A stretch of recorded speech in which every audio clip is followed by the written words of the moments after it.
Hi, I'm Julie Zwillich.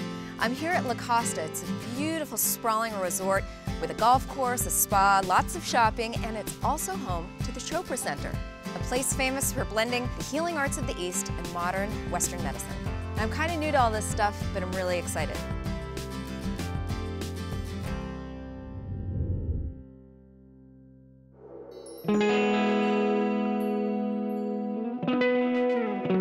So I've got this little workshop coming up next with a couple of the experts here are going to concentrate on emotional health. I have no idea what this is all about, but let's go find out.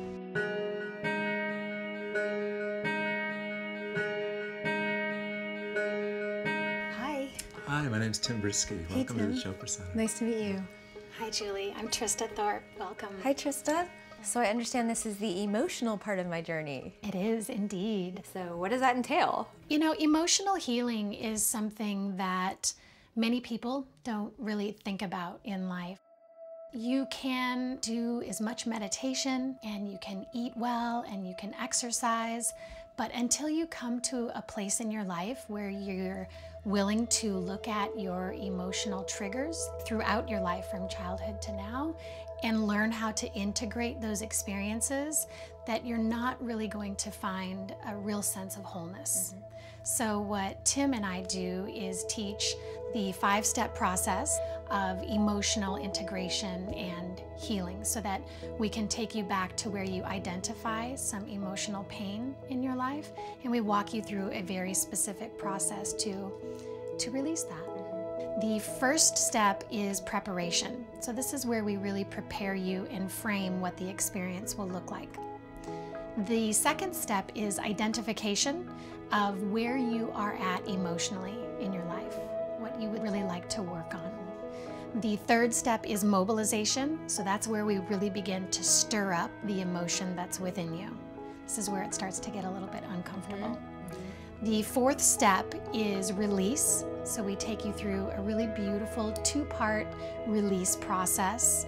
And the fifth step is rejuvenation. And the idea with rejuvenation is that you have really dug up some painful memories, some painful experiences.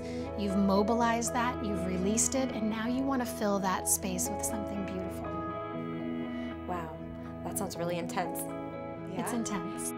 So Dr. Tim, can you give me a nutshell version of how you would treat somebody who comes to you for the first time? Well, for me, all of this is about perception. It's all about how it is that we view our lives. And if you think about it, when we're born, all of our needs are met outside of us. We need someone to feed us, someone to keep us warm, someone to love us, someone to really take care of us. And so we learn over time that in order to have our needs met, we need to reach outside of us, externally. And we get to a certain point in life after we've done all of these things that we thought would make us happy, and we realize that maybe happiness still is elusive. And so in large part what we do, and in large part what Ayurveda is about introducing us to another way of perceiving of our experience. What we're doing is we're really orienting our experience toward what's really inside of us, to the being that we really are.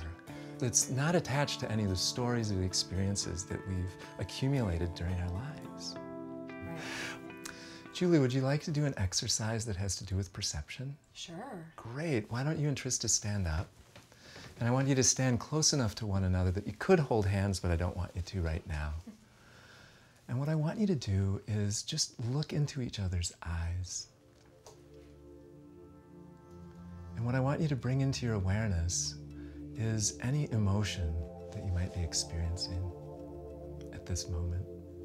And then bring into your awareness any feeling that you might have in your body that results from the emotion that you're experiencing by looking into Trista's eyes. And now I want you to close your eyes, and I want you to take a deep breath in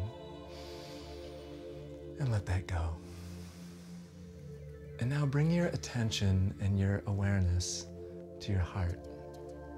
That is the seat of connection, of love, of compassion. And I want you to imagine that place of energy expands within you and fills your whole chest. And even moves outside of you and envelops Trista. And now open your eyes again and look into each other's eyes and take each other's hands. And we'll ask the same questions. What's the emotion that I'm experiencing right now? Are there any feelings in my body? And now, if you feel safe, give each other a big hug.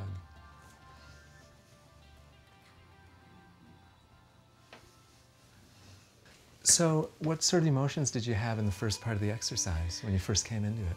Oh, that was so interesting. Okay, so I should preface by saying that Trista and I just met at the beginning of the segment. So yeah, I just felt embarrassed and a little silly. What was going on in your body that resulted from those emotions? Yeah, well, I was a little tense and slightly off balance. So then how about the second part of the exercise? When you asked me to reflect upon my heart, then I felt, yeah, it was a totally different orientation.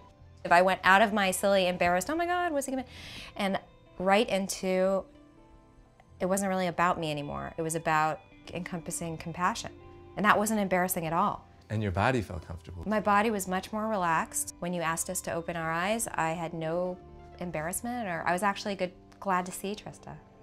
So then the big question is, why not make that shift? I mean, why would we stay in a constricted state, viewing the world through the lens of our ego and our intellect, as opposed to through our heart?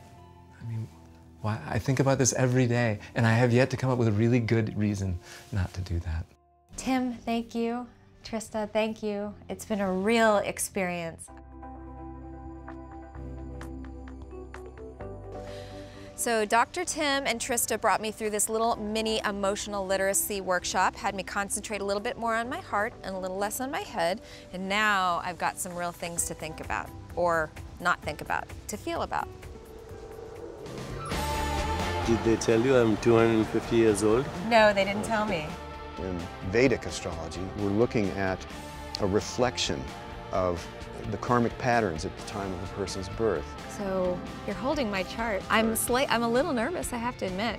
If you are victimized by karma, then you're living in a deterministic universe. If you have found freedom from karma, in a universe of freedom or choice.